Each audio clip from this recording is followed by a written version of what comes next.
Right. Very good morning, all of you. Today, my dear students, I am going to share my experience with you. Today, I am going to teach you another new and important vocabulary which is related to war. Shall we start?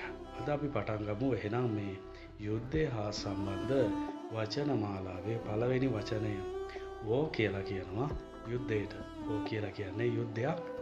ඊළඟ එක අපි කියනවා cold war. cold war කියලා කියන්නේ සීතල යුද්ධයක්. cold war කියලා කියන්නේ සීතල යුද්ධයක්. ඊළඟට අපි කියනවා soldier. soldier කියන්නේ හමුදා නිලධාරියා. soldier හමුදා නිලධාරියා. ඊළඟට enemy කියලා අපි පාවිච්චි කරනවා. enemy කියන්නේ සතුරා. enemy කියන්නේ සතුරා. ඊළඟට වාට මේ දවස්වල ගොඩක්ම හුරු වචන යන්නේ මිසයිල් ප්‍රහාරයක් අපි කියනවා මිසයිල් එකක් කියලා. ඊළඟට වාට හුරු වචනයක් තවත් හුරු වචනයක් තමයි මොකද්ද? tank. tank කියලා කියනවා යුද ටැංකියට.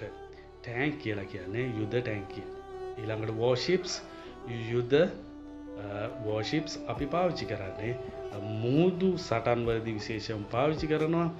නාවික හමුදා පාවිච්චි කරන මෙන්න මේ නාවික යාත්‍රාවලට අපි කියනවා warships කියන වචනේ පාවිච්චි කරනවා. මොකද්ද warships කියලා? ඊළඟ වචනේ surrender. surrender කියන වචනේ අපිට කියන්න පුළුවන් surrender කියන්නේ යටත් වෙනවා. surrender යටත් වෙනවා. ඊළඟට වැදගත්ම වචනයක් තමයි ceasefire. ceasefire කියන්නේ සටන් විරාම කාලයක්. ceasefire කියන්නේ සටන් විරාම කාලයක්. ceasefire සටන් විරාම කාලයක්.